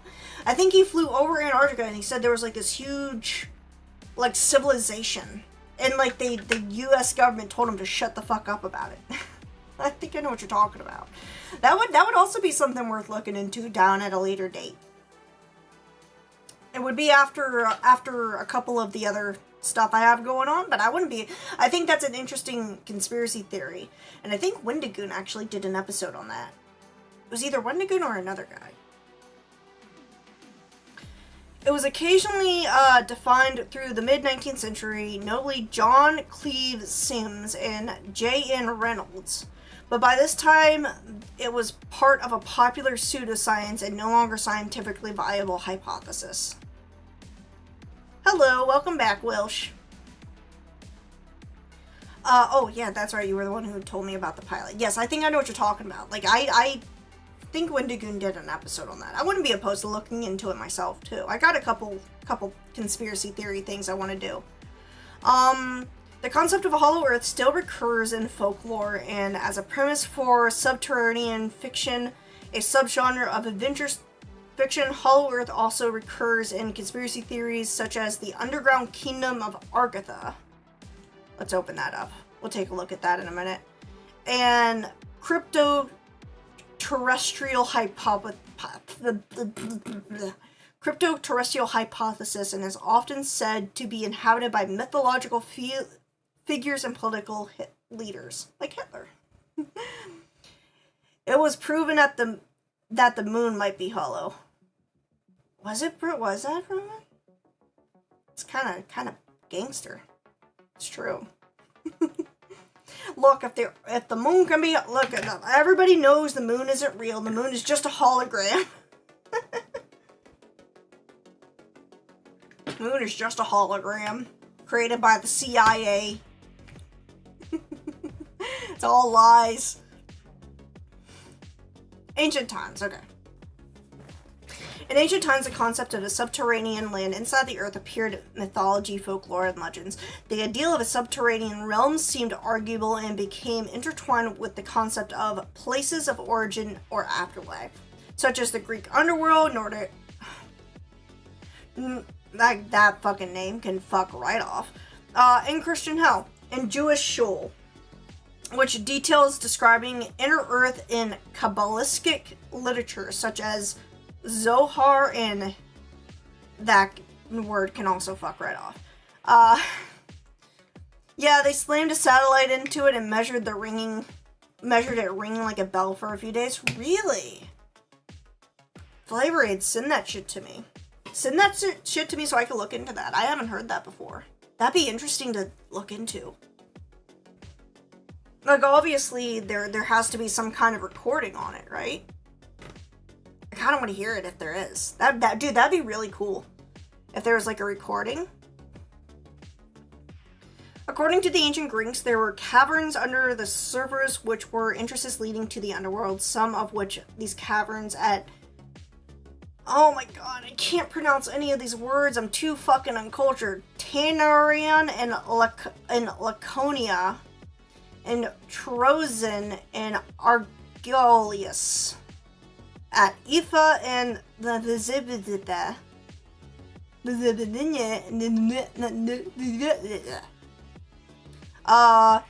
In Thesian and Dacian legends, it is said that the caverns was occupied by the ancient god Zalmoxis. In Mesopotamian religion, there is a story of a man who, after traveling through the darkness in the tunnel in the mountain of Mashu, entered the subterranean garden. That's pretty cool. Let me open that up real quick. Hollow Moon. Oh shit. Okay, hang on. We'll go back to Hollow Earth in just a second. This is new to me. The Hollow Moon and the closely related Spaceship Moon is a pseudoscientific hypothesis that proposes that Earth's moon is either wholly hollow or otherwise contains substantial interior space.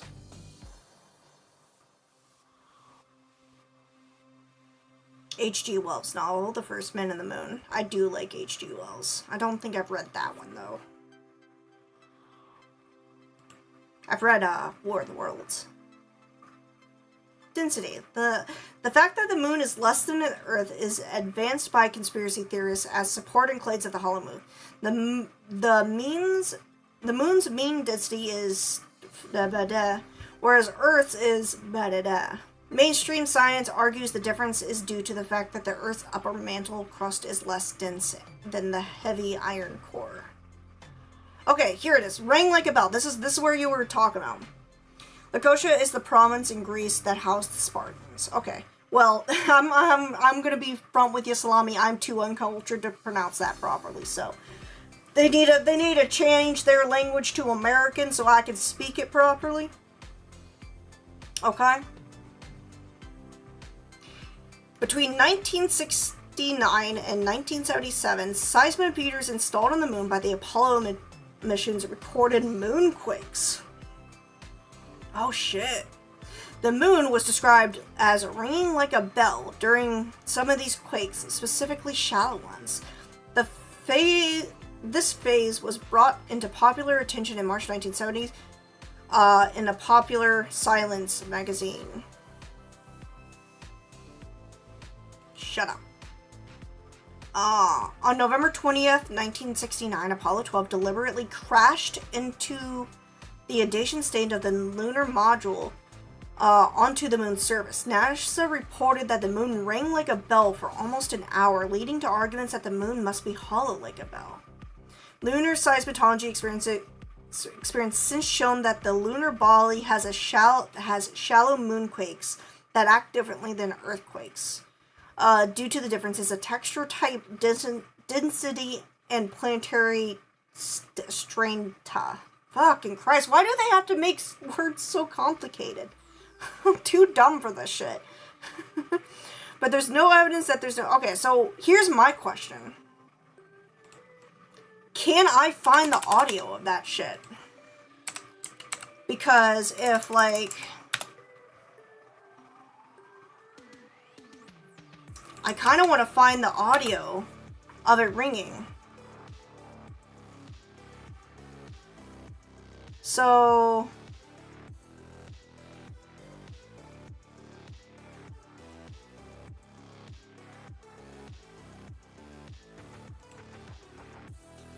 Hang on. Let me see if I can't do this. Where's that? Where's my other music? Hang on. Hang on, bear with me, chat. There's where's my music? Is this it? This is it. Okay. Hang on, I have to mute that for a second. To do so in such a way that the center is hollow.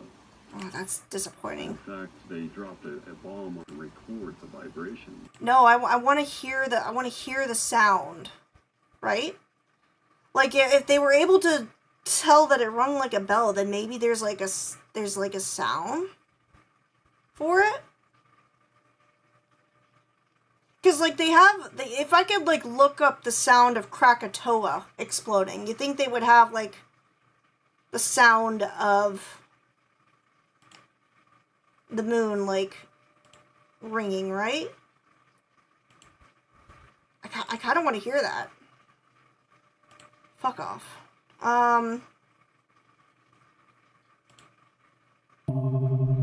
Oh, here we go.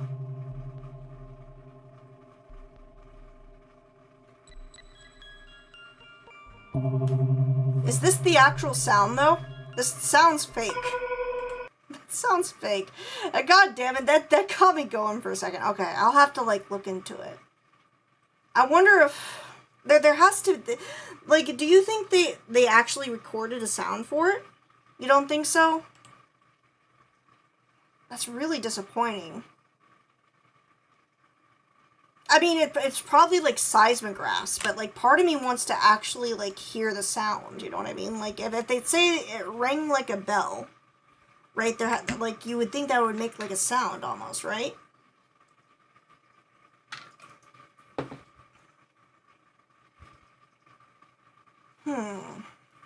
Okay. Hollow moon theory is also going to be on the list. We're going to put that over there with the time cube. They got a reading, but I don't think they recorded anything. Oh, that's lame. That's lame and disappointing. But not gay. It's definitely lame, though. I kind of want to... I was really looking forward to hearing it. It's okay. We'll go back to Hollow Earth Theory for a little bit. And then I think after Hollow Earth Theory, I'm going to call it quits, because my throat's... my throat sounds like it's a... Did they have video recording in the 1970s? I think it was I think it was seismographic. I think I was just being optimistic. I kind of wanted to hear it, but you know, it doesn't make sense. They barely were able to fucking... I mean, the Apollo space modules had about the scientific integrity of a TX-90 calculator, so it's like, you know, apples and oranges. My throat's... I feel like my throat's about to give out. Fuck.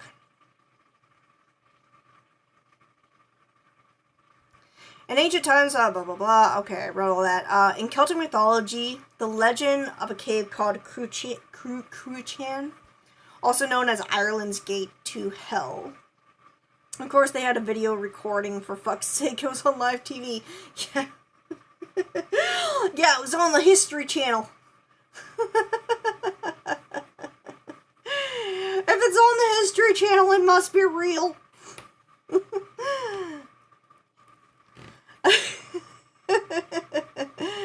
God, that fucking nearly destroyed my fucking vocal cords, dude. My throat's been fucking cracked. Alright, so we're on the history. I might... my vocal cords feel really stressed out. I might call it here. I apologize, everybody, for not going too deep on the conspiracy theory stuff, but I think the tier list really knocked out my throat. Really knocked my throat out.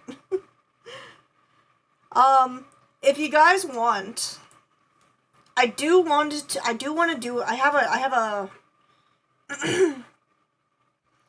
have a series that I'm gonna try to make once a month called not starting this month, but next month. It's called X folders. There we go. You've been streaming for a while, no worries. Tier list was the best, great time. Yeah, go drink some lemon water. Yeah, I'm gonna go heat up some tea. But I think I'm gonna call it here just because I don't want to throw out my vocal cords. I will be streaming later on tomorrow, maybe. I think I got Tim with Flame. Flame wants to play, if he's still up to that. If not, I'll just figure something out. I don't know if he wants to play or not. But I'm down for it if he still does. Yeah, I appreciate y'all. Thank you guys for the 100 subs. That's fucking great. You guys are awesome, by the way. I love you all for the support and everything you guys have done for me. Like, the 2025 is going to be the year of the Kelpie. Let me tell you. This is our year. You guys are at the beginning of a new... of a new, God, I can't think now. New wave? Yeah, whatever. This is just the beginning. I got a lot of shit planned this year. I got a lot of shit planned for the next few months, so stay tuned for that shit. I will be looking into cubisms, though. I think we found ourselves a new religion to follow. You know, as much as I love Yakub, dude, I think we have to work this into the Kelpie cult, right? We're gonna build a cult like with an that's like an amalgamation of different conspiracy theories. But all of you have a wonderful evening. Happy New Year's.